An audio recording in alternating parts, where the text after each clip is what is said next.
Let's start standing up. Let's start thinking about warming up actually with a vigorous shrug. So I want your knees soft and let the arms, the shoulders lift and then drop them. Now, if you find it's really hard to just let them drop and you're moving like that, don't worry, but that's all kind of awareness, knowledge that we can take forwards about our body, and then we're holding tension in the neck and shoulders. So you want to be as floppy in that dropping action. That's why we've got soft knees, there's nice bouncing action. Whenever you're cold, this is a really good way, if you don't care what you look like, to get a little bit of heat pumping around the body. Last little bit of shrug for 5, 4, 3, 2, 1, and then just rest. Close the eyes and let everything fizzle and settle into place. We're moving on to the neck. Interlace the fingers. We're just going to drop the chin towards the chest. You let the elbows be heavily pointing down towards the floor, but without straining on the back of the neck. You're in a nice stretch for the back of the neck. We're not overdoing it. Let's soften down. So we just use the upper body weight, the weight of the arms to gently coax a little bit of release into the back of the neck without forcing. Small movement where you tilt the head, maybe over to the right, looking towards that right upper arm. Nice soft jaw, and then take it to the side. Shoulders relaxed. And then gently come center. Slowly release. Let's roll the shoulders back, clasp the hands behind the back, a little counter now. Letting the head drop back with a little bit of a side-to-side movement. Just feeling your way, checking things out in the neck and shoulders. Squeezing the shoulder blades together. And then let's take a big star position, legs nice and wide, arms wide. We're going to take a twist. So your left heel will lift as we spin the star around and stretch wide, occupy space, and then gently, softly, with control, come center and take to the other side. So shoulders down, lift the back heel, swivel, twist, and reach into the fingertips. We'll just say this once more each side. Little theme for today is, for some of the movements, we'll have a look at where our active end range is opposed to our passive end range. So when we're looking at our active range, there you can think of us considering our mobility, whereas the passive range would more give us an indication of our flexibility. With a worked example, it will make sense. Last time to each side, big stretch. And last time. Wonderful. Hope you're feeling a little bit more stretch. Shaking out the hands. What was I going to do next? All right, yes, rotation for the spine. So feet still a little wider. And let's just take cactus arms and take a little swivel around the spine. Nothing aggressive, just maybe feeling initially the shoulder blades just gliding on those back ribs. The deepening breath, maybe the heart rate picking up. Let's take the elbows down towards the waist. And then rising up. And then back down again. Wonderful. Shake up. Let's take the stretch down to the lower body now. Think about maybe a kind of skiing action. Let's take the arms overhead. Take a bend and swipe to the side. Deep breath in, center, and swipe to the side. With the breath. So if you're feeling energetic, this will be a real swipe. Vigorous movement. If you're feeling a little bit more nurturing required, we'll melt down. And we'll stretch up and we'll melt down to the side. So wherever you are, we're getting all the same benefits of that inner thigh stretch and getting the body moving. A couple more times each side, your version, either straight arms or more of a melting movement to the side. Last time each side. And then we'll just take a little stretch for the top of the foot. We often neglect. So you might want to hold a wall. Let's come onto the biggest 2 toes, the tops of the toes.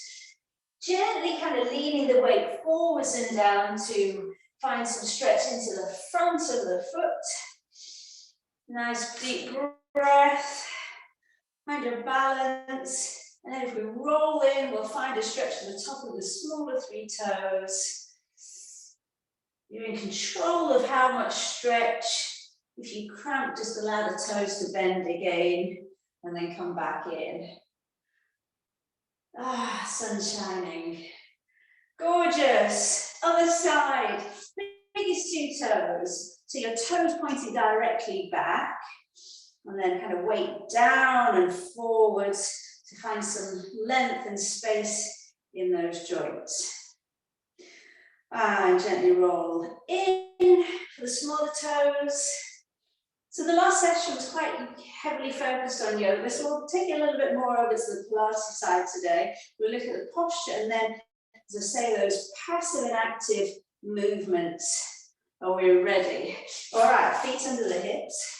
Roll the shoulders back and down, and let's think about our plumb line. So the center of the ankle joint, knee, center of the hip joint, also the center of the shoulder to the ear. So this means if we roll the shoulders back and down, turn the palms to face forwards, and usually adjust the head a little bit further back. So it's really sitting squarely on top of the ribs. Ribs over the pelvis. We won't achieve that if the bottom's sticking too far out. So the tailbone rather than pointing to the wall before, quieting it down to point down towards the floor. If we start with an exaggerated pulling in the core, we're going for 80 degrees, that'll be fine, because by the time we forget about pulling it in, we're maybe down to about 30, 40 degrees, which would be perfect. So let's go for an exaggerated pull in of those abdominals, like we're trying to pull these hip bones together. The navel back to the spine. Don't worry if your breathing's very shallow, it's hard to work in the breath initially. And see if you can tuck your navel as if under the ribs and hold that there. Here to incorporate the breathing, we have to kind of think about trying to breathe into the back of the body so we keep the front zips up. So we're still there. Lower abdominals pulled in, pulling the hip points together, navel back to the spine and tucking it back and up. Lowest 2 ribs drawn together and head back in line. Now, pelvic floor. Let's reacquaint ourselves. Squeeze, pull in, pull in, pull in. So this area, tight, tight, tight. Squeeze for 10, 9, 8, 7, 6, 5, 4, 3, 2, 1. Now, if that was 60 degrees, let's try to aim for about 40% engagement while we go into our active range of movement. So let's start thinking about lifting the right knee up without assistance, and let's see where it comes to. It's fine, doesn't matter where, but just make a mental note where it comes to, and then see if you can add on, see what your passive range is. So I can come much further than if I assist. I'm going to try to keep the knee there as I let go, and then with slow control, lower down. And we'll try it with the other leg. So find your active range. How high, how much strength do we have in the hip flexors to lift the knee? How much more movement do we get when we add on some assistance? Can we start to decrease that disparity by squeezing, holding, and then slowly releasing down? So taking it side to side. So in your own time, if we're here, this is great. If you need a finger on the wall, that's fine. Still, if we want to feel where we're at, so there's our benchmark, and then we can add on the strength of the arms. And we can start to work on that strength by kind of eccentrically working, holding, and slowly with control lowering the leg. We're at our own paces, don't worry. And I, as usual, talking too much continuously. So we find that lift in the knee, how far we're at, maybe pushing into the floor. We'll get a little bit extra lift, and then increasing with the help of the hands, arms. Trying to hold it there, and then release down. Last time, each side. Let's take a lift. Those core muscles that we've just worked up, try to maintain maybe 30%, 40% engagement. They'll really help. Adding on your passive range, and then trying to work on that crucial gap between those ranges. On my last side, take a lift, biggest yet, increase, and then work on controlling the lowering down. Amazing, just have to shake out the legs.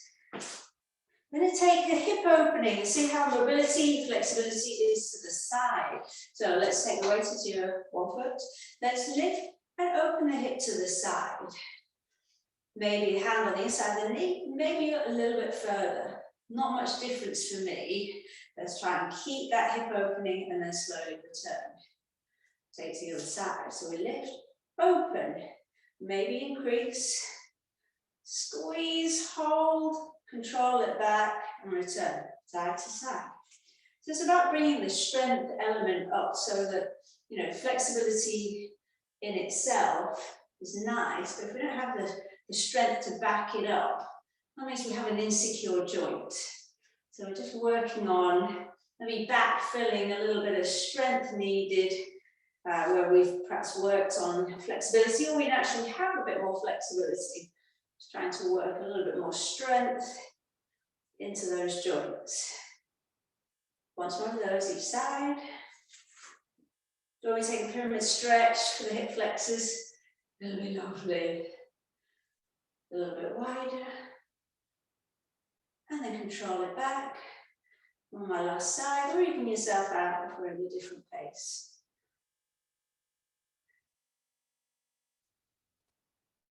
Wonderful. Shake out the legs. Okay, step your left foot forwards, hip square to the front, bend your front knee, and tuck your bottom under. And we've got a hip flexor stretch here. So hands, fingers down the back of the body, just to help train the tailbone down, shoulders back and down. We're adding a little bit of a forward push, just to get a little bit of length into those hip flexors that we've been firing up. And breathe. Let's take cactus arms. Let's have a go at peeling the back heel up and then lowering it back down again. So we rise up. You're right, still got a hip flexor stretch. If this is all going well, we have our balance. We'll lift. We'll turn to face the back wall and bend a little bit lower. Reverse it. Straighten up. Come center. Lift the heel. Swivel. Bend, straighten to the front and lower. Oh, we got that? Once more. Lift and swivel, bend, straighten up and lower. Last time, maybe all as one continuous movement. A twist and return. Let's take it to the other side. So first of all, we're just looking for a straightforward hip flexor stretch. Bottom tucked, and let's bend the front knee. Shoulders back and down, you can clasp the hands behind the back and further open. Let's make the emphasis on hip flexors. Have a go at peeling the back heel up and then arriving back on the mat. So peeling heel and then lowering it down. Come to cactus arms. Bottom still tucked, let's dip up. So lift the heel. Turn to face the back wall, strong arms. And maybe take the knee into a deeper bend. So feel your way, and you know what to expect now. Slow and controlled, just because we can link them, try to avoid them going fast. You can own every little bit of that. So we're all about strengthening the joints rather than using any momentum. Nice long neck. Elbows as far apart from each other as the wrists. It's almost like you're holding a pole. Let's have one last one on this side. Taking a twist. And then control coming out. Wonderful. Shake out the legs. We're going to come down to the floor. You can take it for a while till you roll down while I lower the camera. And let's just take a quick cat-cow. Quick but mindful. So when you're ready, shoulders over the wrists and let's crack on. Breathing in to look up until you feel a stretch in the belly. So maybe you need a little sway forwards and backwards. And then let's find the reverse. Chin to chest, press away from the floor, point the toes, press the shins into the floor. Again, breathe in to look up, drawing your chest through the arms, and then reverse, pushing the floor away. We're going to come onto our bottoms, knees bent, feet flat to the floor for a twist. And again, let's see how much strength we have and what if we can build on that. So from this position, like a Pilates teaser position, let's first of all take the hands across the chest and take a twist. So let's see how far we can come and come center. This time when we come to our twist, place the arm outside your knee, fingers posted behind, and see how much further we turn. So let's release. We have a passive, active end range, and then increase it to a passive end.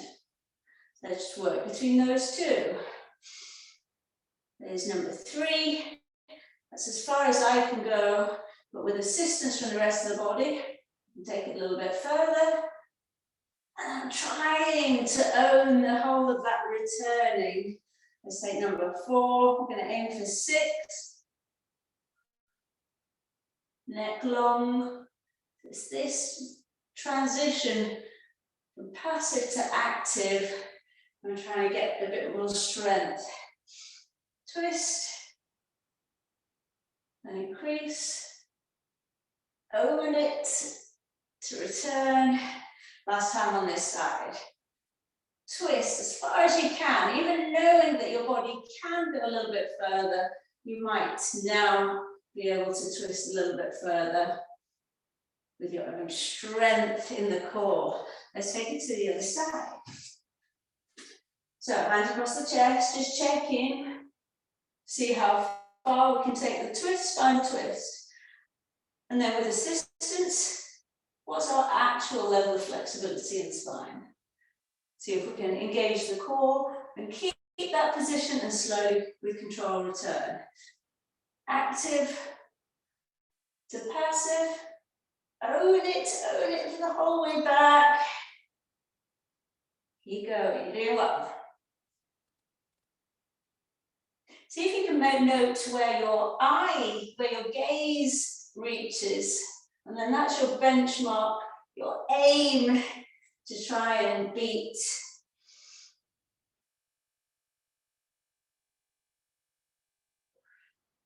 That's microsecond, millisecond between one twist and deepening it. Just gathering up the forces. I think this is our last. And then release. Let's come to, there's a point of symmetry, and let's just roll out those shoulders. So that's rotation of the spine. We can look at the same sort of end ranges with the lateral flexion of the spine. So here we're going to strengthen the sides of the body. So any cross-legged position, let's first of all think about taking the arms wide and taking the side bend without the hands resting on anything. So taking that stretch, reaching into the fingertips, and then maybe take hold of the knee and take it a little bit further. Engage your core to return up. Deep breath in. See active range, how far we can take that side bend. And then with assistance, we can maybe reach a little bit further. Engage to return. So breathe in and breathing out. It's working pretty intensively here. And just noticing that disparity. How much of a gap is there between passive and active? When you're taking the side bend, you want to be aware of not compensating or trying to get too further by dipping the head down. So if you can keep the spine really long.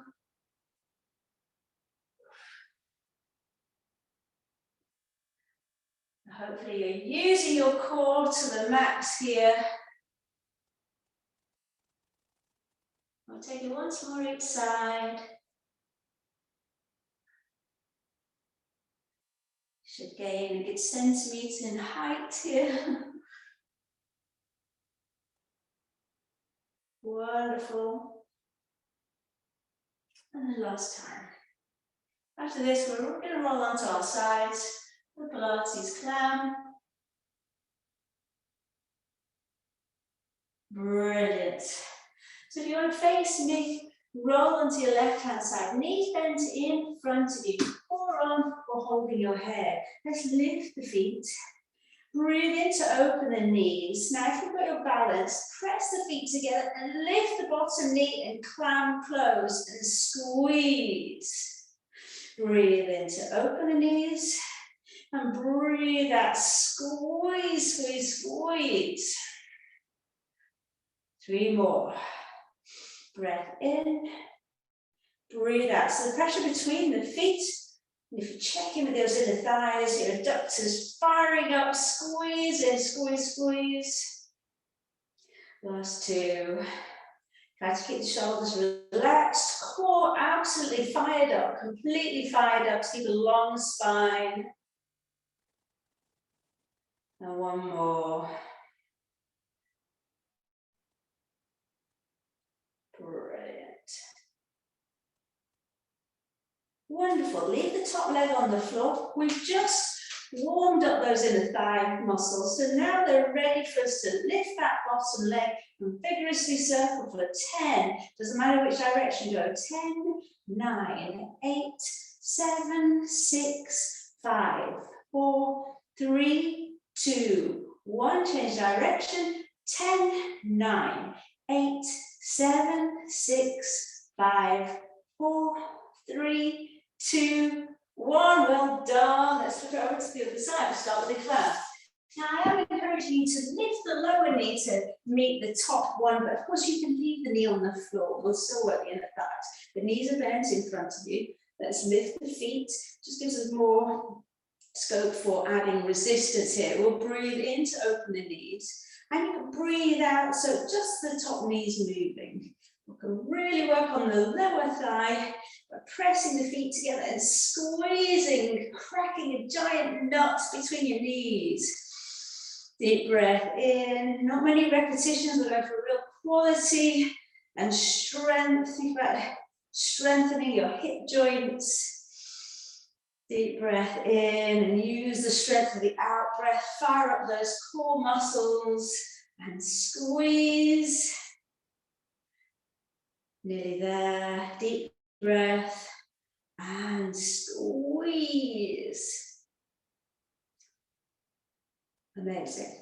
Lower leg, still with the inner thigh. Flex the foot, lift the foot, and circle as high as you can for 10, 9. Toes pointing forward. 8, 7, 6, 5, 4, 3, 2, 1. Reverse it. 10, 9, 8, 7, 6, 5, 4, 3, 2, 1. Brilliant. Onto your back, hug your knees into your chest. We're going to take a happy baby. So with a head roll. So it's going to look like this. Elbows on the inside. Hold the little toes and relax. Dropping to one side. Roll gently. Tap down on the other side. And as you go side to side, don't worry if you get a little bit stuck. Laugh it off. See if you can just let the head naturally roll. So you're not lifting, the neck muscles are lovely and relaxed, and it becomes quite a relaxing, lolling, lazy movement side to side. For your head and neck at least, maybe not the legs.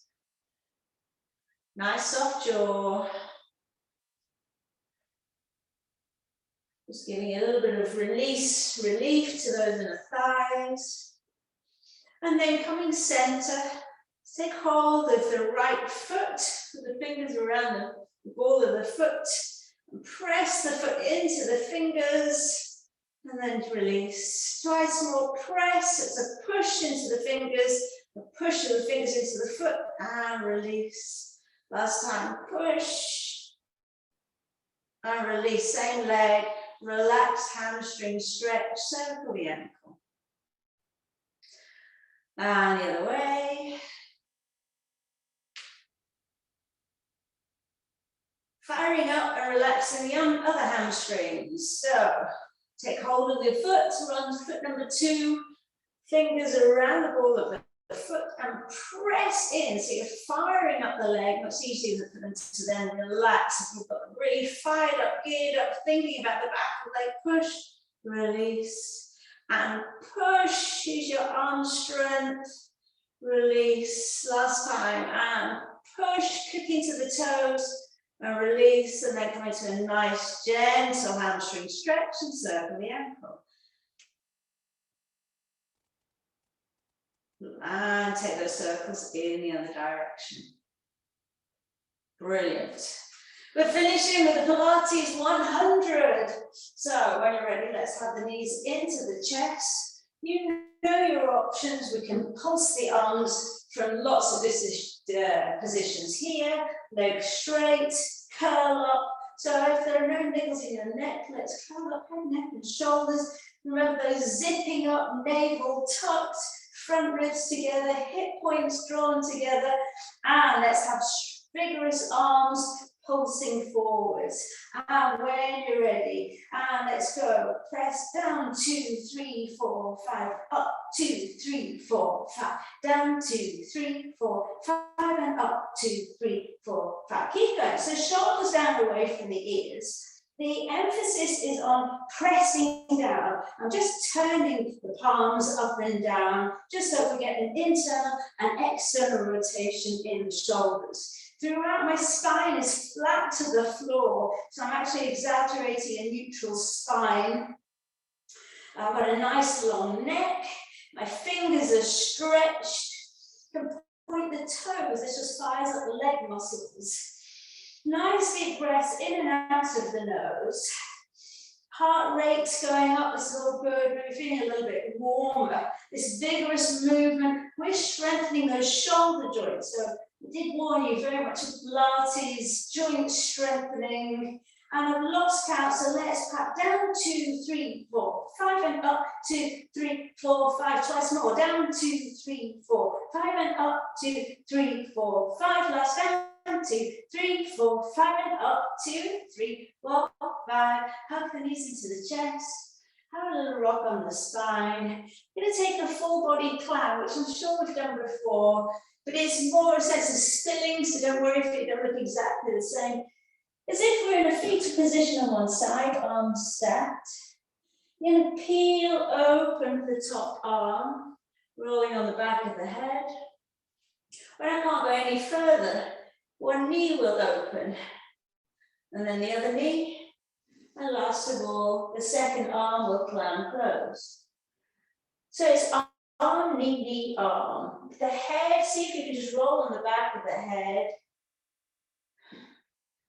and make just a lazy spilling of the body from one side to the other.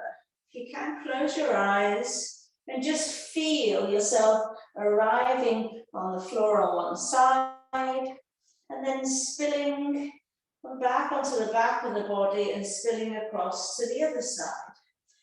You can take the arms anywhere across you like, across, overhead, wherever your shoulder's happy for you to go.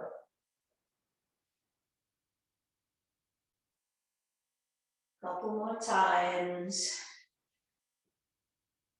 Just slowing everything down. It's a gentle massage for the back of the body, so just your body weight alone, adjusting each side to side. See how heavy you can make the whole body, so that it's minimal muscular effort, almost as though there's a magnet on one wall on one side, drawing you across to that side, and then it switches to the other wall. Just kind of a positive force, slowly drawing you from side to side. Last time, each side. My favorite part is when the arms are wide apart, the knees have followed, and that last action of closing that second arm is just lovely as a release on the shoulder and the neck. Get a little bit tight in the hips. The action of opening the knees up wide in that transition might be very soothing. So when you're finished and you've come to a close, you just lie on your back for a moment, arms by the side, legs open wide, tuck the chin into the chest. Just take 3 breaths with me. Breathe into the belly, so feel the belly rise, the ribs expand, the chest puff out, and then let the breath go. Soften head to toe. Twice more. Breathe into the belly, the ribs, the chest. Let it all go. Last time. Big breath, power up the body. This time take the arms overhead for a big stretch. Point the toes, flex the ankles, waggle the legs. Do anything that you feel you want to do. Maybe a little hug, rock on the spine. And tame down your crazy hair if you're anything like me.